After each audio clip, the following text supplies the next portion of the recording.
So 3i Infrastructure is a listed investment trust. It provides public market investors with access to a portfolio of private infrastructure businesses. 3i Infrastructure is large. The portfolio is about £4 billion. We're a constituent of the FTSE 250 index, but we're near the top of that index, so just outside the FTSE 100. In terms of return objectives, our objective is to deliver 8 to 10% per annum to shareholders, and we've met or exceeded that target every year over the last decade. And within that return objective, we also have a progressive dividend policy, so there is a dividend income to shareholders, and we look to grow that ahead of inflation every year.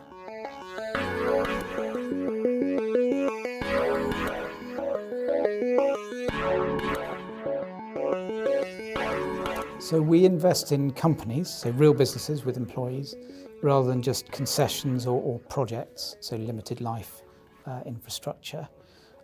We look for resilient businesses with downside protection. We take majority control stakes, so these are companies we own, we control them. It's very engaged and active asset management.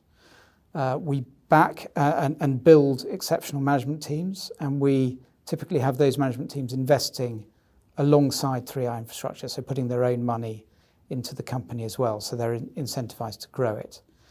And we structure the portfolio along long-term megatrends, so we're looking for businesses that are backed by sort of long-term demand drivers, so that would grow well across the economic cycle. And the way that the portfolio performed during COVID, which performed very well, is a good example of how that works out.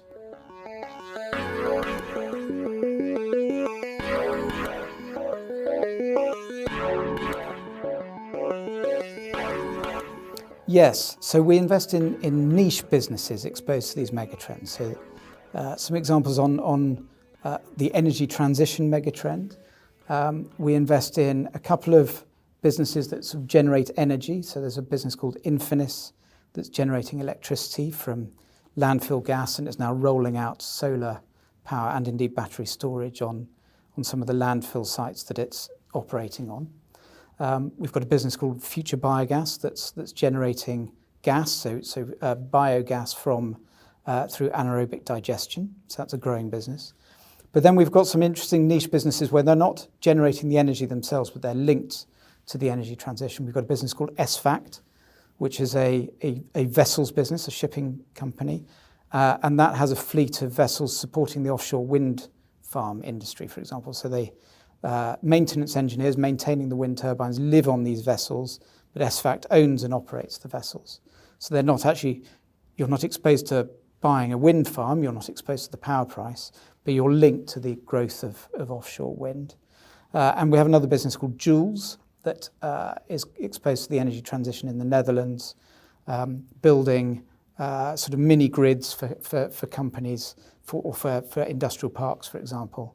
So that's the energy transition. That's one of the main megatrends that we see for the next, decade or two. Then we've got the digitalization megatrend, which is obviously gathering pace at the moment with AI being a new driver there. We've got businesses connecting consumers, connecting companies and industries, and connecting continents and countries. So we've got a business in Germany called DNSNet, which is a fibre to the home business. So it's in the Berlin area. We've got a business called Tampnet that is operating for largely businesses operating offshore. They can get their internet connectivity from Tampnet. And then we've got a business called Flag, the fibre link around the globe, which connects countries and continents. So it'd be national telecoms companies or indeed people like Google and Netflix and so on, large hyperscalers. Our largest company is a business called TCR, which is involved in renewing essential infrastructure in airports, so the ground handling equipment, and it's linked to this sort of renewing essential infrastructure and indeed the energy transition, because you've got all the equipment that moves but isn't a plane, so everything that's required for the plane to move, and there's a general sort of journey of that equipment becoming electrified, so moving away from diesel power to electrification, and as this equipment ages and gets replaced, that's often the time for a company to make a decision to lease that equipment rather than buying it themselves, and that's where TCR comes in.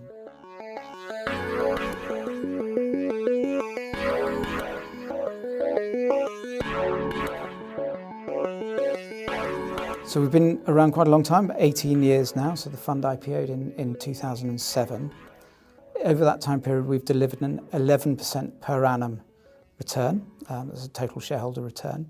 And indeed, actually, in terms of net asset value growth, it's grown at 14% per annum. The FTSE 250, of which we're a constituent, has grown at 6% per annum over that time period. So we've considerably exceeded that level. And we've grown by delivering growth in our underlying portfolio. So we grow our portfolio companies, and periodically we sell them, and we've recycled the proceeds into new investments.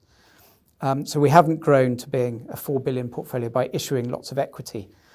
So over the last decade, in fact, we've returned almost as much cash to shareholders as we've raised from them. So that's a feature that differentiates us, I think, in the sector.